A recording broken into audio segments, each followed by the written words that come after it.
जय श्री कृष्णा।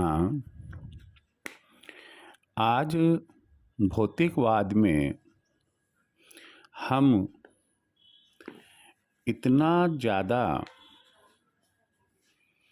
फंस चुके हैं कि हमारा जो डेली शेड्यूल है,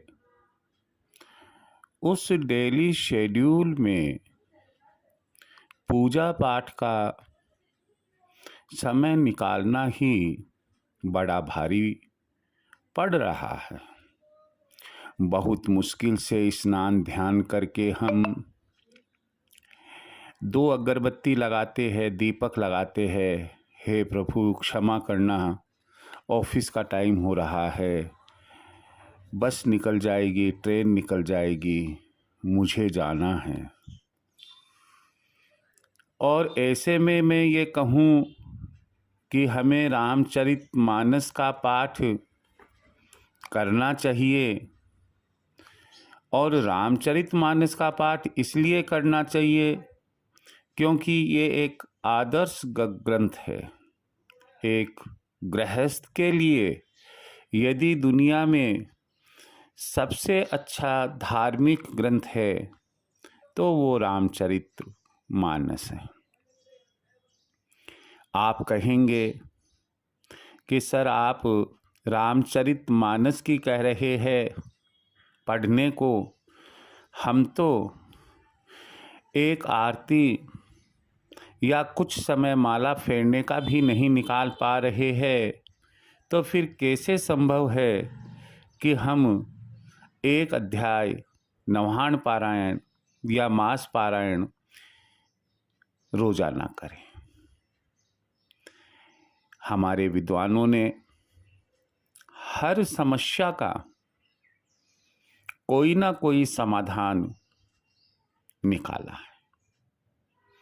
उसी में एक बहुत ही अच्छा समाधान है, एक श्लोकी रामायण।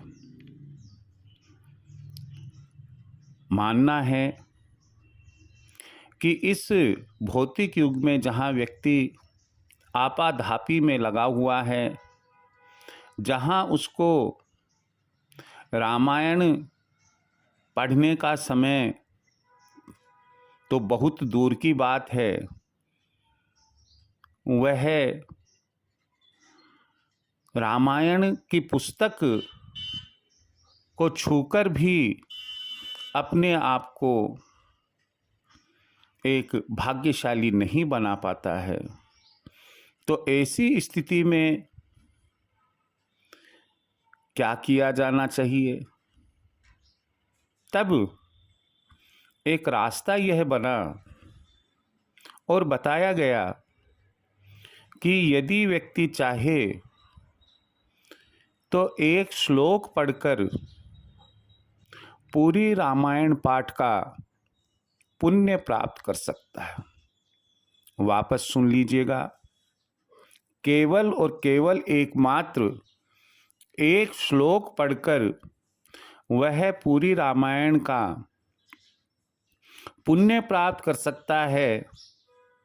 आप इसे अच्छा तो ये रहेगा कि पूजा कक्ष में ही पढ़े, लेकिन किसी वजह से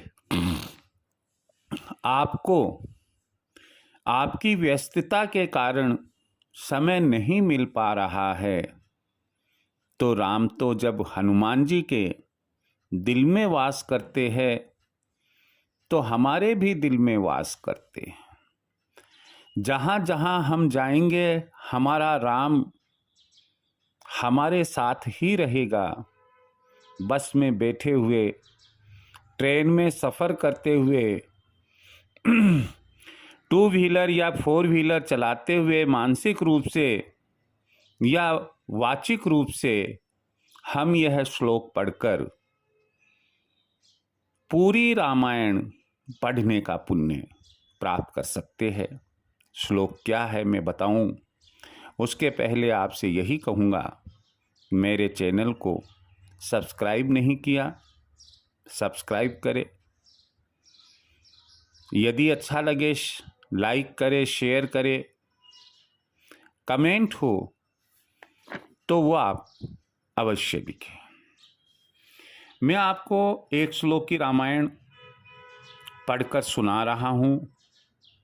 मैं कोशिश करूँगा कि बैकग्राउंड में कहीं न कहीं यह श्लोक आपको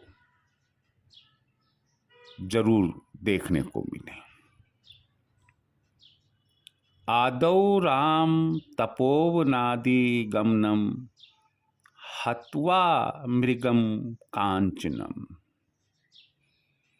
वैदीहि हर्णम जटायुमर्णम सुग्रीव संभाषणम बाली निर्दलनम समुद्र तरणम लंकापुरी दाहनम पश्चाद रावण कुंभकर्ण हननम एतद्धि रामायणम। तो इस तरह से यह एक श्लोक की रामायण है। मैं एक बार पुनः बोलकर बता रहा हूँ, आप अच्छे से सुने, कोशिश करें याद करने की। 2-4 दिन में आपको अच्छे से याद हो जाएगी। आदौ राम तपोवनादि गमनम हत्वा मृगम कांचनम वैदीहि हर्णम जटायुमर्णम सुग्रीव संभाषणम बाली निर्दलनम समुद्र तरणम लंकापुरी दाहनम पश्चाद रावण कुंभकर्ण हननम एतद्धि रामायणम। ये इस तरह से एक श्लोक की रामायण है और मैं उम्मीद लेकर चलता हूँ कि आपको ये समझ में आई होगी। समझ का मतलब है, ये बात समझ में आई होगी कि आप यदि सनातन धर्म को मानने वाले हैं, और अगर सनातन धर्म को नहीं भी मानने वाले हैं तो कोई भी होली ग्रंथ हो, कोई भी धार्मिक पुस्तक हो, पढ़ने में कोई बुराई, सुनने में कोई बुराई नहीं होती है। हमारी इस एक श्लोक की रामायण में वो तमाम गूढ़ रहस्य छुपे हुए हैं जिनको जानकर आप अपना जीवन उत्तम बना सकते हैं। जय श्री राम।